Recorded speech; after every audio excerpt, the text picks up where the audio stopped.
The call came while I was seasoning a pot of vegetable soup on a Thursday evening in late October. I remember that detail because everything about that night felt ordinary right up until it didn't. Steam fogged the window over my sink. The radio on the counter played something low and forgettable. I almost let the call go to voicemail, the way I let most calls go these days, since retiring from 31 years of nursing had taught me that very few things on a phone screen are actually urgent. I dried my hands and answered without checking who it was. Mom. My daughter Afton's voice came fast, already moving past hello. I just wanted to let you know you don't need to come to the lake house this summer. Hollow thinks it makes more sense to keep it for our immediate family this year. There was no pause after that. Just, love you, I'll call later. And the line went dead. I stood there with the wooden spoon still in my hand while the soup bubbled behind me. The lake house. The one I had bought with my own money. The one I had spent nearly 2 years pulling out of an empty 6 acres on Casillas Road. Surely she didn't mean that house. I switched off the burner and sat down at my kitchen table, staring at the dark screen. My name is Thea Calloway. I'm 68 years old, a retired registered nurse, and I have been a widow for 9 years. 3 decades of charting other people's pain taught me to recognize it early. That night, I learned pain doesn't always announce itself first. Sometimes it just shows up, casual, in the middle of an ordinary Thursday, wearing your own daughter's voice. Now let me back up, because you need to know how that house came to exist before I can tell you what it cost me.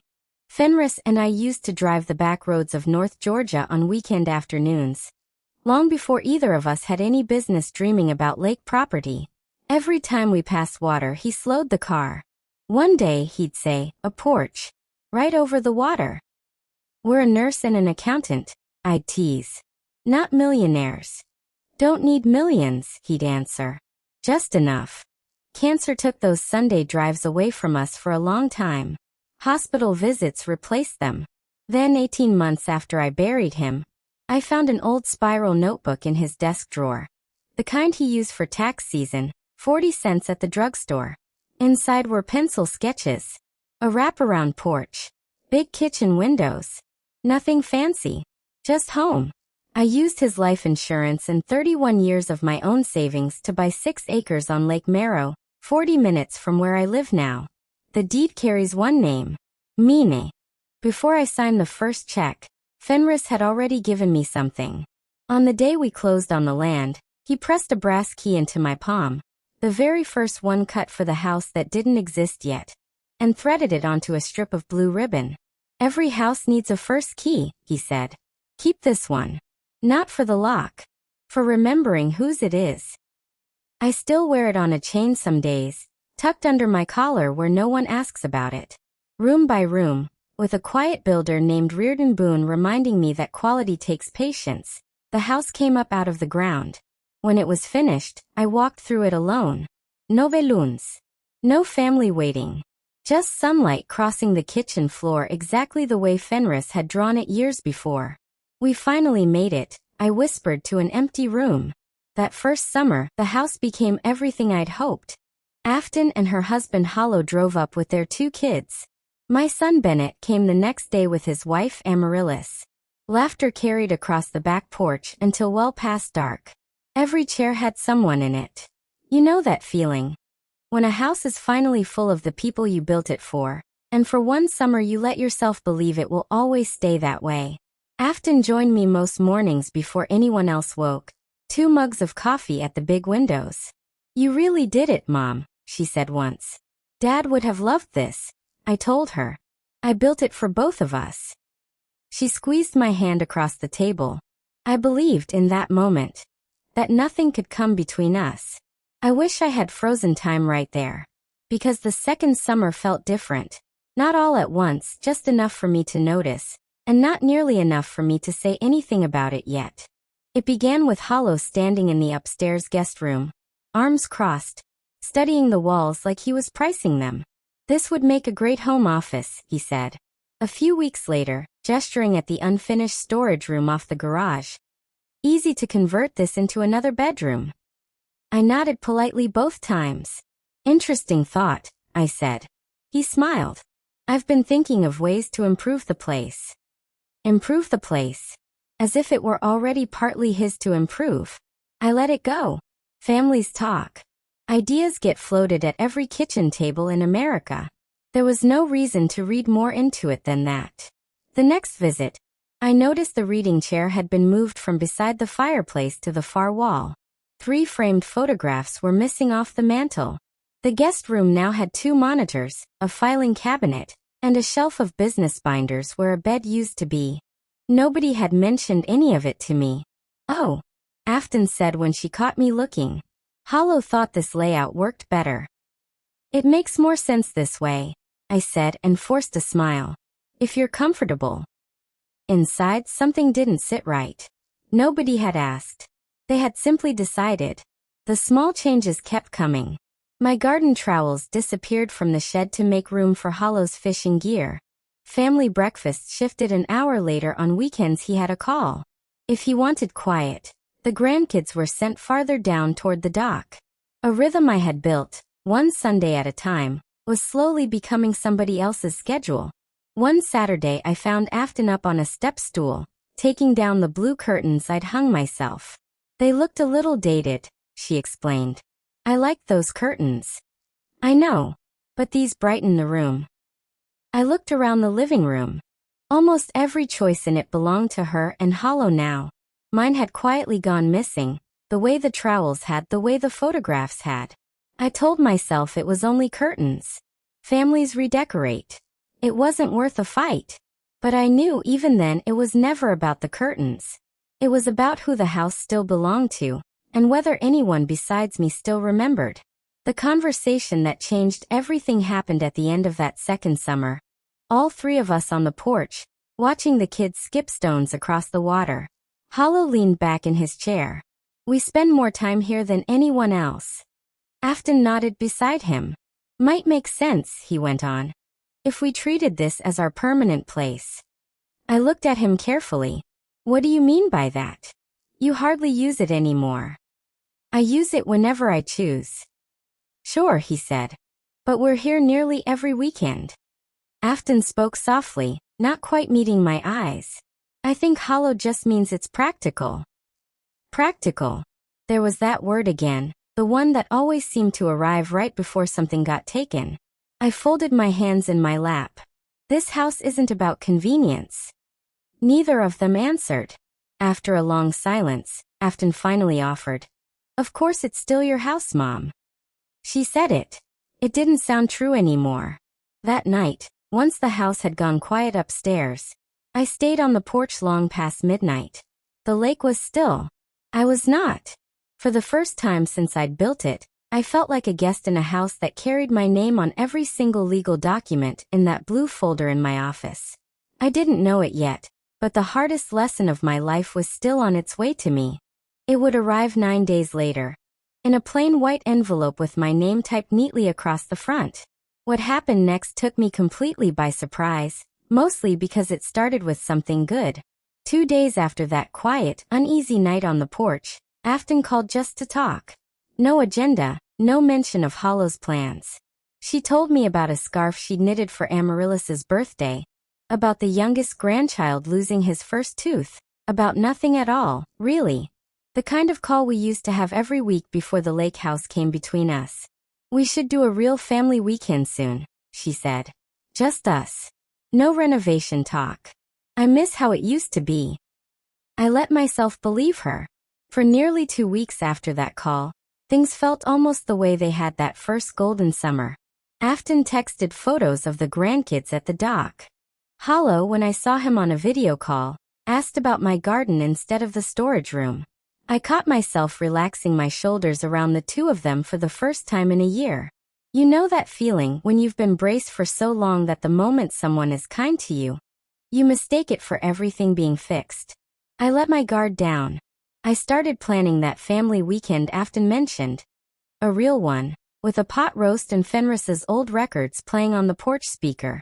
Then, on a Tuesday morning, the mail carrier left a plain white envelope in my box. My name was typed neatly across the front. No handwriting. No card. Nothing that hinted at what was folded inside. I carried it to the kitchen table, poured my coffee, and opened it without much thought. By the third sentence, my appetite was gone. The letter came from an attorney named Pierce, someone I had never met or heard of. The language was careful and polite, the kind of politeness that costs a great deal per hour. It explained that Afton and Hollow wished to discuss transferring ownership of the Lake Merrow property into their names, to, in the letter's words, simplify future family planning, and ensure the property remained available for future generations. There was no threat in it. No demand. Just an assumption, laid out in calm legal paragraphs, that I would eventually sign. I read it twice, then a third time. Each reading made the same thing clearer. Someone already believed they had a claim on my home. I folded the papers back into the envelope, and sat looking out the window for a long while. I want to tell you the coffee call from 2 weeks earlier was a coincidence. I have never fully convinced myself of that. Here's what I didn't understand yet, and wouldn't for several more days. That warm stretch, the scarf, the tooth, the pot roast plans, none of it had been about repairing anything. It had been the calm before someone asked me to sign my name to a piece of paper. I didn't call the attorney. I didn't call Afton either, not right away. I needed to see the house with my own eyes first. I need to tell you about the drive before I tell you what waited at the end of it. 3 days after the letter, I got in my car without telling anyone and drove the 40 minutes to Lake Merrow.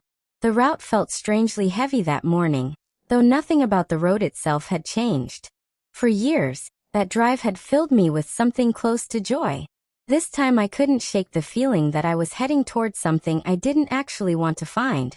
When I pulled up, the property looked exactly as it always had. The flower beds Reardon Boone had helped me plant were still blooming along the front walk. The porch swing moved gently in the breeze off the water. From the driveway, nothing had changed at all. I walked to the front door and reached into my purse for my key. I slid it into the lock. It wouldn't turn. I frowned and tried again. Nothing. I checked my keyring to be sure I hadn't grabbed the wrong one. It was the right key. It had always been the right key. I tried a third time. The lock had been changed. I stood there on my own front step, staring at a doorknob I didn't recognize anymore, and the realization arrived before I even reached for my phone. Someone had changed the locks on my house without telling me. I called Afton. She answered on the second ring. "Hi, Mom. My key doesn't work." A brief silence. "Oh right. Hollow had the locks changed last week." "Why?" "It was just for security." "Security from whom?" "It wasn't a big deal. I meant to tell you, but you didn't." She sighed. "We'll get you another key." I looked at the door in front of me. My own house shouldn't require someone else's permission to enter. Neither of us spoke for a moment. Then quietly she said, "I'm sorry." The apology acknowledged how I might be feeling. It did not undo what had been done. I never asked for a new key. I turned around, walked back to the car, and sat behind the wheel without starting the engine. The house stood only a few yards away. A house I had built board by board. A house I had paid for from a folder of receipts with only my name on them. In that moment it felt farther from me than any place I had ever lived. I stayed there almost 20 minutes. Not crying. Not shouting. Just thinking. Over the past 2 years I had explained away every single warning sign. The moved furniture. The disappearing photographs. The word practical. The attorney's letter. Every time. I had told myself I was reading too much into small things. The locked door made it impossible to keep telling myself that. They hadn't forgotten whose name was on the deed. They had simply stopped expecting me to act like it mattered. That realization hurt more than the lock itself. Back home that evening, I pulled the large blue folder out of my office cabinet. The one I'd kept for 2 years without ever needing to open it for anyone but myself. Inside was every document tied to that property. The purchase agreement, the recorded deed, construction invoices, building permits, insurance policies, bank statements going back to the very first excavation payment. Every single page carried one legal owner. Thea Calloway. No joint ownership. No trust. No transfer agreement signed or otherwise. I spread the papers across my dining table and went through them one at a time. The way I used to check a chart before a shift change, slowly, and without room for assumptions. For the first time in 2 years, I stopped making excuses for my daughter and her husband. Facts don't require interpretation. Either someone respects what belongs to you, or they don't. That night I called Afton one more time. I was thinking of coming out this weekend, I said. A pause. This weekend might not work. I'll stay out of everyone's way. We already have plans. Next weekend then? I'll have to ask Hollow. 6 words. I sat with them long after we hung up. I'll have to ask Hollow. She wasn't asking the owner of that house anymore. She was asking the man who had already started behaving like one. I didn't argue. I ended the call politely, the way I end every call, and sat alone in my kitchen for a long time. Then I opened my laptop and searched for real estate agents near Lake Merrow. By midnight I had chosen one. I wasn't reacting anymore. For the first time since that Thursday phone call about the soup pot, I was about to make a decision instead of absorbing one. The real estate agent I'd chosen online turned out to be a woman named Eden Marsh. She came recommended by 3 separate reviews mentioning the same thing. She didn't waste people's time. She arrived at the lake house the following Thursday afternoon. I'd had a key made through the builder's original locksmith by then, so getting in was no longer the problem it had been days earlier. Eden walked the property with a small spiral notebook, pausing here and there to jot something down. Stone fireplace. Screened porch. Dock in good repair. After close to an hour, she joined me on the back porch. You've taken excellent care of this place, she said. I've tried. The market's strong right now. If you decide to sell, I don't think it stays listed long. I looked out over the water. I'm not interested in a long process. She studied my face for a moment before asking gently, has something happened? I smiled, polite but firm. Let's just say I'm ready for a new chapter. She didn't push further. I appreciated that. Some stories don't need explaining to someone you've just met. Before she left, she laid out the numbers plainly. What similar lake properties had sold for that year. What mine might reasonably bring given the acreage and the view. What a fast, clean sale would look like versus a slower one with more showings. There's no wrong answer here, she said. But I'd rather you decide with the full picture than half of it. That's the kind of person I wanted handling this. Not someone selling me a feeling. Someone laying out facts and letting me choose. That evening I sat at my kitchen table with her numbers next to the blue folder from 2 nights before. The deed and the invoices and the bank statements all lined up like evidence in a chart. I thought about the coffee mornings with Afton at those big windows. I thought about the locked door. I thought about 6 words. I'll have to ask Hollow. Have you ever loved a place so much that giving it up felt like giving up a person? That's what that folder felt like to me that night. Not paperwork. A goodbye I hadn't written yet. I called Eden back the next morning. Let's list it. You're sure? I'm sure. She didn't ask why again. She just said she'd have photographs scheduled within the week. I didn't tell Afton. I didn't tell Bennett either, not yet. This wasn't a decision that needed a family vote. It was mine to make, the same way the deed had only ever carried one name.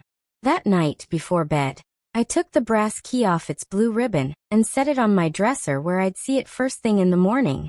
Fenris had told me once that a house needs a first key, so you remember whose it is. I intended to remember exactly whose it was. The listing went live on a Monday. Eden's photographs had captured the house almost exactly as I remembered walking through it the first time. Sunlight crossing the kitchen floor, the stone fireplace, the lake catching the morning light through the screened porch. Looking at those pictures on my laptop, I recognized the house Fenris had sketched in a 40-cent notebook years before anyone else had a claim to it.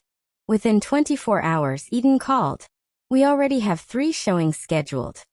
By the end of the week, that number had doubled. Every evening brought an update. First offer. Then a second. Then a third, this one all cash, with a short closing window and almost no conditions attached. If this were my own family, Eden told me over the phone, this is the one I'd take. I agreed. The number was fair. Better than fair. But the money wasn't really what convinced me. It was the timeline. I wanted this finished before anyone had the chance to interfere with it. I want to be honest with you about something. Through all of this, I wasn't angry the way you might expect. What I felt was quieter than anger. Steadier. The kind of feeling that doesn't need to raise its voice to be taken seriously.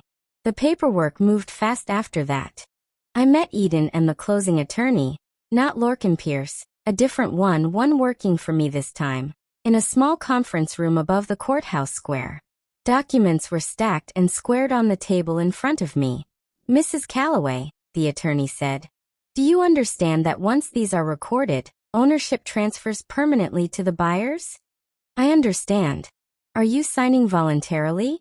Completely. I signed my name once, at the bottom of the last page. Thea Calloway.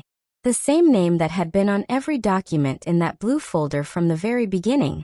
The attorney extended his hand. Congratulations. I wasn't certain congratulations was the right word. Freedom might have fit better. A week later, the sale closed.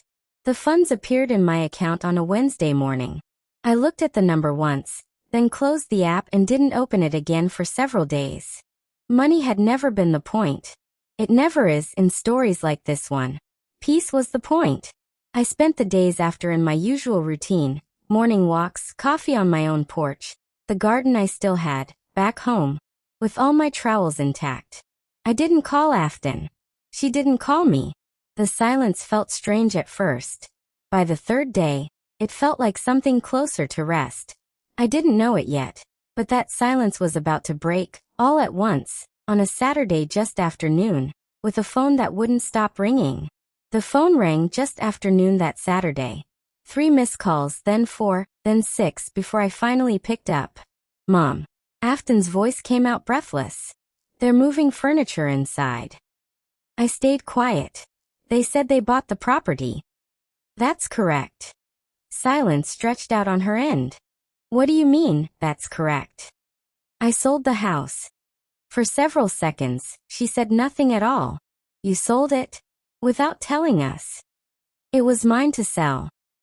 But we've been staying there all year. I know. We had plans. So did I said. Once. Her voice cracked. Mom, why would you do this? I answered the way I'd answer any question I already knew the truth of. Calmly. When you asked me not to visit my own house, I said nothing. When Lorcan Pierce mailed me papers asking me to sign away ownership, I still said nothing. When I drove out and found the locks changed without a word to me, I said nothing then either. She didn't interrupt. You'd already decided that house belonged to you, I said. I just made sure the paperwork agreed with reality instead. A long pause. Then quietly, we never thought you'd actually sell it. I know, I said. For words, and they carried everything else that no longer needed saying. A man's voice sounded faintly behind her. Hollow, asking something I couldn't make out. Afton covered the receiver for a moment, then came back. What are we supposed to do now? I looked through my own living room window at the flower beds I'd planted with my own hands, in my own yard, that no one had ever tried to take from me. Exactly what every homeowner does, I said, when a house doesn't belong to them anymore. She didn't answer. The call ended quietly on her side. I set the phone down on the coffee table and sat back in my chair. For the first time in over a year, I wasn't waiting on someone else's next move. Mine had already been made. The calls kept coming for nearly a week. Some from Afton. A few from Hollow. A couple from numbers I didn't recognize. I let most of them go to voicemail. I wasn't trying to punish anyone. I simply had nothing left to explain that hadn't already been said. In one form or another, over 2 years of small warnings nobody wanted to hear. On the 8th day, Afton left a voicemail. Her voice sounded different this time, the certainty gone out of it. Mom, can we please talk? I think we both said things we shouldn't have. I know you're upset, but maybe we can work this out. I listened to it twice, then let it be.